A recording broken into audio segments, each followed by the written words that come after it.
ప్రియమిత్రులకి నమస్తే అండి. మరి అండి, మా చిన్నప్పుడు అమ్మమ్మ గారి ఇంట్లో ఏది తిన్నా రుచిగానే ఉండేవండి.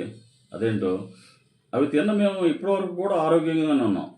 కారణం ఏంటంటే, ఆ రోజుల్లో 5 వేళ్ళు నోట్లోకి పోవడమే.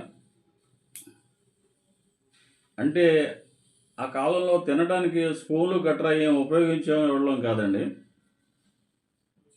శుభ్రంగా అమ్మమ్మ వండిన అన్నం, కూర చేత్తో కలుపుకొని 5 వేళ్ళతోటి ముద్ద నోట్లో పెట్టుకొని తింటుంటే అబ్బా!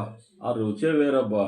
అమ్మమ్మ చేతి వంట రుచిగా ఉండటమే కాకుండా, మన చేత్తో తిని 5 వేళ్ళతోటి శుభ్రంగా నోట్లో పెట్టుకొని తింటుంటే చాలా హాయిగాను, తృప్తిగాను ఉండేది. మరి ఈ కాలంలో ఏం చేస్తున్నాం? మనం తినే తిండి ఎక్కువగా బయటే కదా! ఇక స్పూన్ల వాడకం తప్పనిసరి. మరి ఇక తిన్న తిండి రుచి ఏం తెలుస్తుందండి? అందరూ అని కాదు గానీ, చాలామంది మట్టుకు అంతే ఎక్కువ మంది. ఫారిన్ కల్చర్ ఎక్కువైపోయి, మన సంస్కృతి, సంస్కారాలు కూడా మర్చిపోతున్నాం. ఇదంతా నేను స్వయంగా అనుభవించి, చూసి చెప్తున్నానండి. ఊహించి చెప్పట్లేదు. ఉద్యోగరీత్యా అలాగే పిల్లల దగ్గరికి ఫ్రీక్వెంట్‌గా వెళ్ళడం వలన ఈ స్పూన్లు కల్చర్ బాగా అలవాటయిందండి. ఎక్కువగా అలవాటయిపోయింది. కానీ ఈ మధ్య ఎందుకో ఆహ్, అన్నం చేత్తో కలుపుకొని హాయిగా తృప్తిగా 5 వేళ్ళు నోట్లో పెట్టుకొని తింటుంటే దీని బాసుగోల ఆ రుచి చాలా వేరుగా ఉందండి. చాలా తృప్తిగా ఉంది.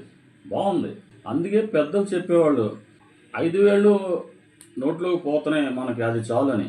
అంటే ఏంటట, మనం తినే తిండి రుచిగా ఉండడమే కాకుండా, మనం ఏ లోటు లేకుండా బతుకుతున్నామనట.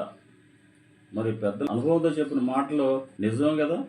చివరాఖరికి నేను చెప్పేదేంటంటే, పిల్లలకు కూడా ఇలాంటి అలవాట్లు మనం చెయ్యాలండి. ఇదే కాకుండా వాళ్ళకి మన సంస్కృతి, సంస్కారం కూడా అలవాటు చేయాలి. అంతేకాకుండా చిన్నప్పటి నుంచే విద్యతో పాటు మానవతా విలువలు కూడా నేర్పాలి మనం. అప్పుడే సమాజంలో వారు మంచి పౌరులుగా ఎదుగుతారు. అవునా కదా? మరి మీరు అవునంటే ఈ వీడియో లైక్ చేసి 10 మందికి షేర్ చేసి నా రానా డైలీ టాక్స్‌కి సబ్స్క్రైబ్ చేస్తారని ఆశిస్తానండి. మరో మంచి వీడియోతో మళ్ళీ మిమ్మల్ని కలుస్తాను. అంతవరకు సెలవు. నమస్తే అండి. సర్వే జన సుఖినో భవంతు.